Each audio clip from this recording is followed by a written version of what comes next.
Well, that is one of the most onerous chores that's done in reloading. And it's called case trimming. And I just want to show you the basic fundamentals of case trimming. It's a necessary evil, unfortunately. And you might wonder what that is. I'll show you in a minute. And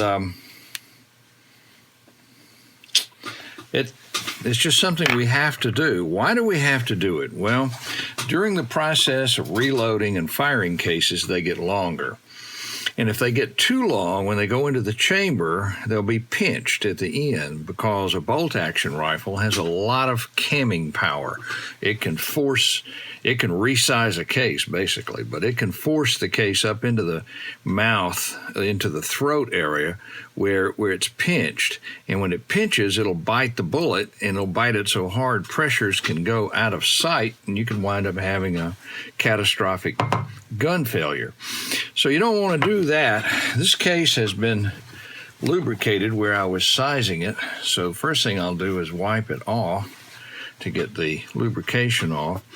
And then this is a Wilson case trimmer. This is one of the older models on the market. It's also one of the better ones. This is very labor intensive. There are newer models that are electrically powered and so forth, but for quality of cut and so forth, it's really hard to beat this. I'll tell you about the modifications that I've made to it over the years. But one of the advantages and downsides to the Wilson case trimmer is that it uses these case holders to hold the case on this little mini lathe-like setup, and it's being held between these round ways that align it perfectly with the cutter. And so it's very square to the cutter. I've modified it by mounting it on a piece of 2x4 rectangular steel tubing that's 3/16 wall, and I cut it off, making kind of a C shape.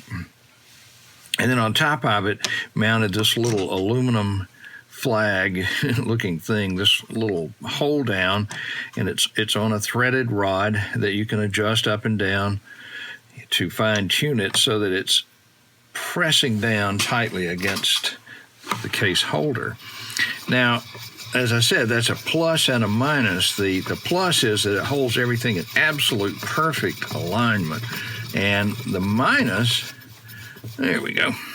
And the minus is that you have to have a different one for each case. Well, each case family, that is. This is a 308, and as you can see here, it will also handle the 243, the 308, or a 358 Winchester, because they're all based on a 308. Would it work with a 260 Remington? I don't know. It probably would. So that's step one, and now we've cut the case back to the correct length. The next thing we have to do is get rid of all these little rough edges, these burrs, as it were, and all around the mouth of the cartridge of the case. It's rough. You can't really, maybe you can. There's some rough edges in there, sharp, and on the inside especially where the bullet's going to go.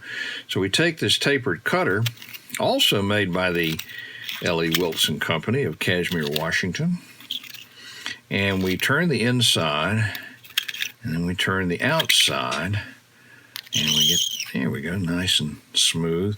And you just want to turn it to the point where you feel it smooth. And then what I usually do is blow it out with some compressed air, canned air, or with an air compressor. And then what you heard just a minute ago is my electric drill with a little 1/2-inch driver bit that has steel wool inside. Do that, and it'll polish the end of the case so that the tiny little hair-like burrs that are still there are gone. It's smooth smooth as a baby's butt, as we like to say. Now, the last thing I do is wipe the inside with a Q-tip, registered trademark, that has been soaked with some lighter fluid, which is naphtha. And it's a very effective way to clean out excess lube, and it evaporates, and then you're done. So you repeat until finished, and that's it. But that's a quick overview of the process of trimming cases, and obviously this adjustment right here is where you set the length, because this cutter is going to hit a stop right here, and it'll only go so far. So if we stop the motion with this right here, then all the cases will be exactly the same length, and they really will be. They'll be within a half a thousandth of each other, and they'll also be very square.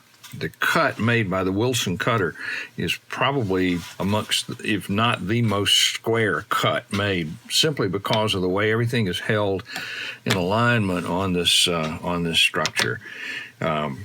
If you don't want to make one of these, which I'm sure you don't, you can buy these little attachments to these kits to hold it down from, I think from Sinclair, which is now part of Brownells. And I would just advise you, if you're going to get one of these, get the whole deal. Just go right ahead and buy the full kit from them.